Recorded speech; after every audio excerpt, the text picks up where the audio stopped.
We've all got them, haven't we? Those little treasures tucked away in an attic, a dusty box in the garage, or lined up on a shelf that only we truly understand. They're more than just objects, they are bookmarks in the story of our lives. They might be a collection of stamps, a box of old vinyl records, or in one man's case, a whimsical, slightly bizarre assortment of ceramic heads. For most of us, these collections are a quiet passion, a private joy. But every now and then, on a sun-drenched afternoon on the lawn of a grand old house, that private joy is brought into the light, and the world gets to see the magic. This is the very essence of the BBC's beloved Antiques Roadshow. It's a place where history isn't just found in textbooks, but in the scuffed leather of a suitcase or the delicate pattern on a teacup. On a recent Sunday, the show's cavalcade of experts set up camp at the magnificent Shuttleworth House in Bedfordshire. The air was thick with anticipation as people from all walks of life queued patiently, clutching their heirlooms and car boot sale finds, each one hoping for a story, a connection to the past, or perhaps that life-changing valuation. Among the hopefuls was a gentleman with a bag that seemed to brim with personality. As he began to unpack his items for ceramics and glass expert Will Farmer, it was clear this was no ordinary collection. One by one, he placed them on the table, a series of comical, grotesque, and brilliantly expressive ceramic faces, each one with a gaping mouth and a mischievous glint in its painted eyes. Will Farmer, a man whose own passion for decorative arts is infectious, leaned in, his expression a mixture of delight and professional curiosity. Collection, he began with a knowing smile, or obsession? I don't know. I'm a collector, so I know what it's like. The guest laughed, a warm, genuine sound. This wasn't just an assortment of objects to him. It was a lifetime of searching, a tangible link to one of his most cherished memories. He explained that his journey with these peculiar characters began in his childhood.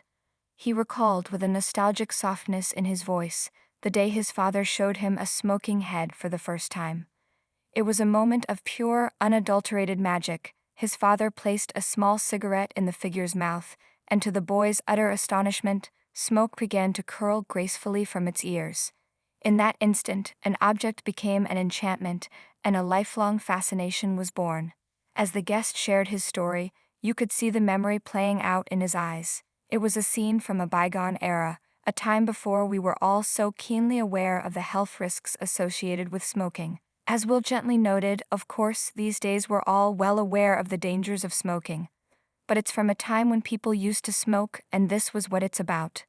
These heads weren't just ceramics, they were novelties, conversation starters, and pieces of social history from a time when such a thing would be seen as a charming and humorous parlor trick. Will's expertise began to shine as he examined the pieces, turning them over in his hands with the care of a surgeon and the delight of a child. He identified them as the work of Schaefer and Vater, a renowned German ceramics company famous for their characterful and often humorous creations. You can see that characteristically by the manufacturer and what they're doing with these brilliant expressions and these brilliant faces, he explained, pointing to the distinctive style. He elaborated for the guest and the captivated audience. The idea is that you would put your cigarette in the mouths and it would all come out of the head, out the ears, out the sides, whatever. I mean, these are real fun things.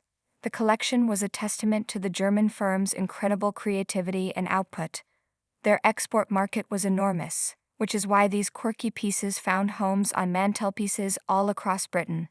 The guest's collection wasn't just limited to the smoking heads, he had also gathered various figures, each one a little masterpiece of personality. The breadth of their work is huge, Will continued, his enthusiasm bubbling over. Just brilliant, they're so much fun, aren't they?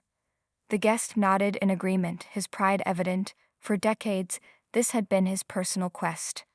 Scouring antique fairs, rummaging through junk shops, connecting with fellow enthusiasts, all to find another one of these faces to add to his growing family of ceramic friends. It was never about the money. How could it be? He was simply trying to recapture that little spark of wonder he felt as a boy standing beside his father. Then came the moment every guest on the Antiques Roadshow waits for. The history has been told, the story shared. Now it was time for the valuation. Will Farmer took a step back, Surveying the impressive assembly of 50 unique pieces, he cast his mind back decades, painting a picture